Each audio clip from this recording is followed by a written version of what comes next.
பிரியமானவர்களே, கர்த்தர் நம் வாழ்க்கையில் ஏராளமான நன்மைகளை செய்திருக்கிறார். நன்றி செலுத்துங்க, நன்றி செலுத்துங்க.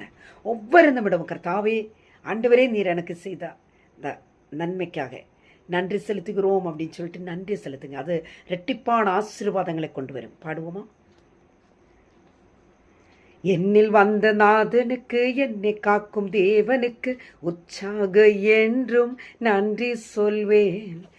வாழ்வழித்த வள்ளலுக்கு, வாழ்வழிக்கும் இயேசுவுக்கு வா என்று முழங்க நன்றி சொல்வே. நன்றி நன்றி என்னும் நன்றி சொல்வே.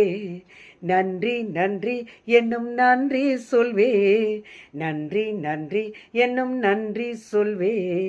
நன்றி நன்றி என்னும் நன்றி சொல்வே. நன்றி நன்றி என்னும் நன்றி சொல்வே. நன்றி நன்றி என்னும் நன்றி சொல்வே. கர்த்தர் உங்களை ஆசீர்வதிப்பாராக. ஆமென்.